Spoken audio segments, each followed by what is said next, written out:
Hello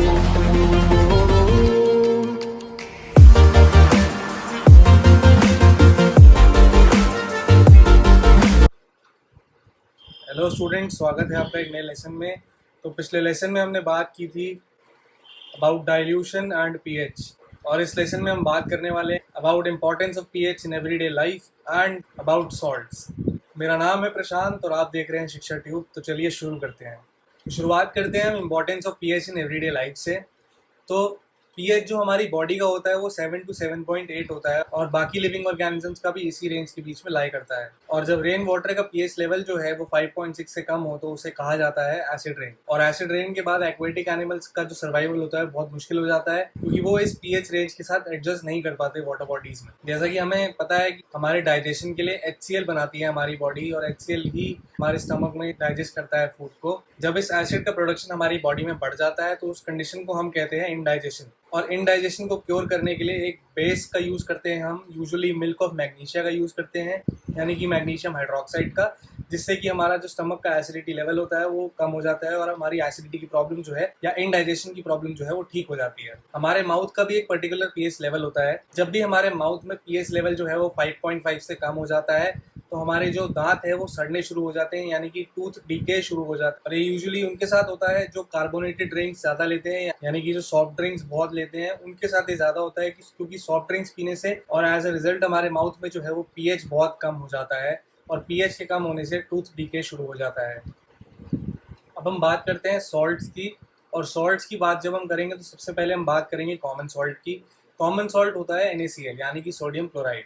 अब sodium chloride जो होता है वो नेचर में नेचुरल फॉर्म में अवेलेबल होता है सी वाटर में, और इस नेचुरली अवेलेबल सोडियम क्लोराइड को यानी कि सॉल्ट को हम एज ए रॉ मटेरियल भी यूज़ करते हैं टू प्रोड्यूस अदर केमिकल्स, यानी कि और केमिकल्स बनाने के लिए हमें सोडियम क्लोराइड का इस्तेमाल करते हैं। तो हम देखते हैं कि सोडियम क्लोराइड को यूज़ करके हम और कौन से केमिकल्स बना सकते हैं। तो सबसे पहले हम बात करेंगे सोडियम हाइड्रोक्साइड की। तो सबसे पहले हम बात करते हैं सोडियम हाइड्रोक्साइड की। तो पहला सवाल ये उठता है कि हम सोडियम हाइड्रोक्साइड बनाते कैसे हैं सोडियम क्लोराइड से।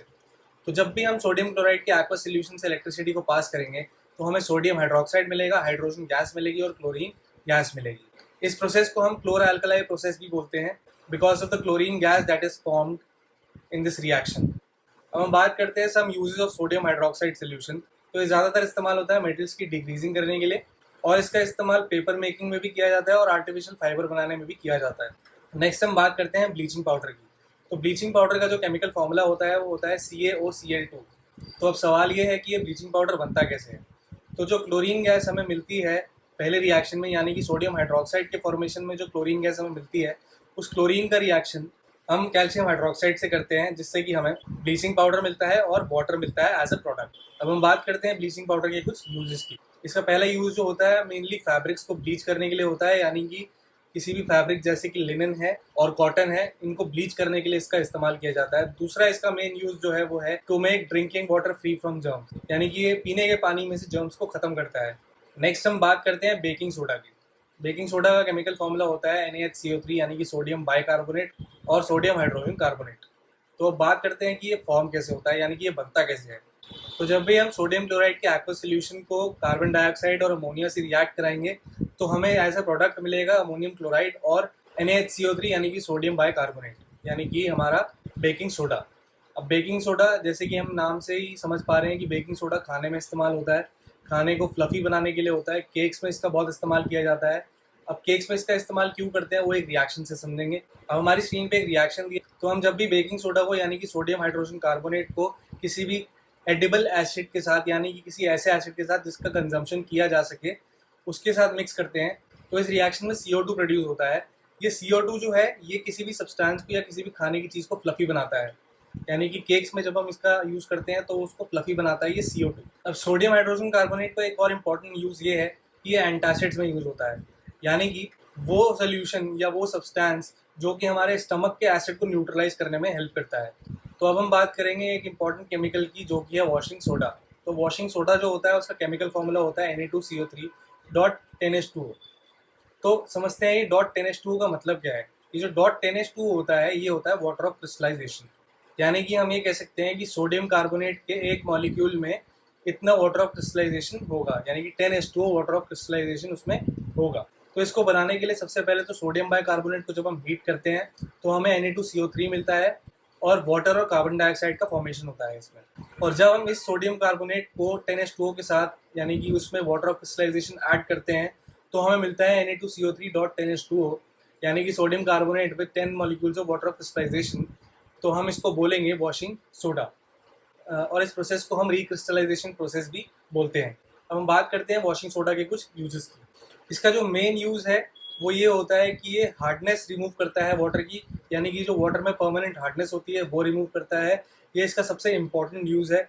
और ये डोमेस्टिक पर्पसेस में एज ए क्लीनिंग एजेंट भी इस्तेमाल होता है, यानी कि घरों पे इसका इस्तेमाल एज ए क्लीनिंग एजेंट भी होता है। और इसका इस्तेमाल हम बोरेक्स बनाने में भी करते हैं। अब बोरेक्स काम आता है मोल्ड हटाने में, यानी कि बोरेक्स का इस्तेमाल किया जाता है दीवारों पे जो मोल्ड लग जाती है उसको हटाने के लिए। अब हम बात करेंगे इस चैप्टर के लास्ट टॉपिक की, जो कि है plaster of Paris and gypsum. तो जिप्सम होता है कैल्शियम सल्फेट डॉट 2H2O, यानी कि crystal of calcium sulphate has a water of crystallization as 2H2O, यानी कि CaSO4.2H2O जो है वो जिप्सम है।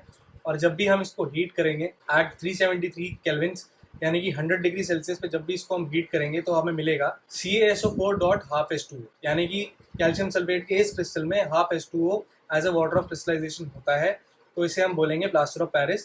प्लस इसमें हमें मिलेगा 1½ H2O, जो कि रिमेनिंग वाटर ऑफ क्रिस्टलाइजेशन अलग हो जाएगा। अब प्लास्टर ऑफ पेरिस का जो मेन यूज होता है वो ये होता है कि जब भी किसी को कोई फ्रैक्चर हो जाता है तो उस फ्रैक्चर पे POP से ही हम प्लास्टर बना के लगाते हैं।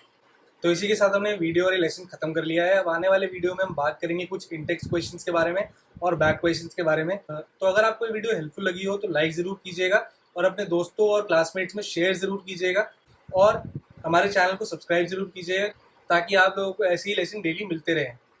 Thanks for watching and keep watching. So that will be all for this video. If you have any doubts, you can mail us at newsuccess.8@gmail.com.